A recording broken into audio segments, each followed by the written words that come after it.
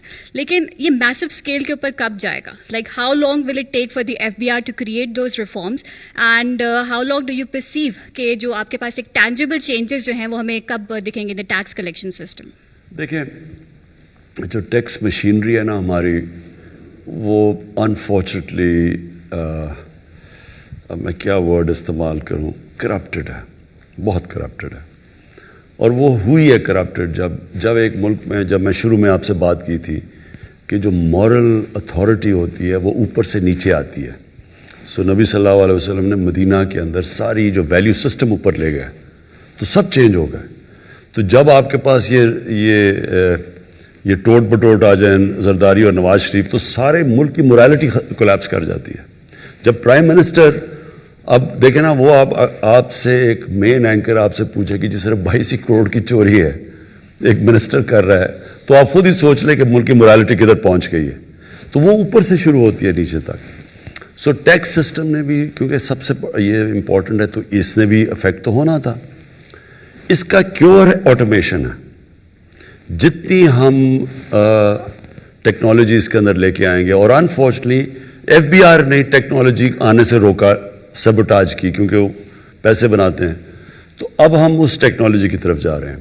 لیکن آپ کو میں شاکنگ فگرز یہ دوں کہ ہمارے 22 کروڑ لوگوں میں سے صرف 20 لاکھ لوگ ٹیکس دیتے ہیں, دنیا میں سب سے کم ٹیکس. اور جو ہمارا 70% ٹیکس اکٹھا ہوتا ہے وہ صرف 3000 لوگ دیتے ہیں.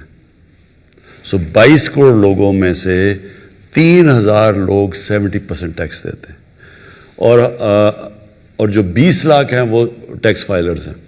اور ہم نے ابھی اب یہ ٹیکنالوجی کا استعمال کرتے ہوئے ہم نے ابھی دیکھا کہ ہمارے ملک میں اس وقت 3.5 کروڑ لوگ ہیں جن کے پاس گاڑیاں ہیں, جن کے پاس گھر ہیں, لیکن کوئی ٹیکس نہیں دیتے. تو وہ اب ہم ٹیکنالوجی کے ذریعے اس کی طرف جا رہے ہیں, کیونکہ فیوچر ہماری ٹیکس کلیکشن پہ ہے. جب تک ہم پیسے نہیں اکٹھے کرتے, ہمارے پاس ایک تو قرضے اتنے چڑھے ہوئے ہیں, اوپر سے ہم نے ایک ینگ پاپولیشن کو سروس کرنا ہے, وہ ہو ہی نہیں سکتا اس tax collection. This is Amar Ahmed from Urdu Point. First of all, sir, thank you for inviting us here. This is a very great initiative. Sir, میرا سوال الیکٹرک وہیکل پالیسی پہ ہے اور EV پالیسی پہ ہے. ہم دیکھ رہے ہیں فیول ڈریون کار سے دنیا الیکٹرک وہیکل پہ شفٹ ہو رہی ہیں, رائٹ؟ تو ہم باہر کے ملکوں میں دیکھتے ہیں ان کو ڈفرینٹ ٹیکس ریلیکسیشن دی جاتی ہیں, ان کو ٹول ایگزیمپشنز ہوتی ہیں. سر, تو پاکستان میں کیا ان کو ریلیکسیشن اور ایگزیمپشن دی جائیں گی, اور گورنمنٹ کی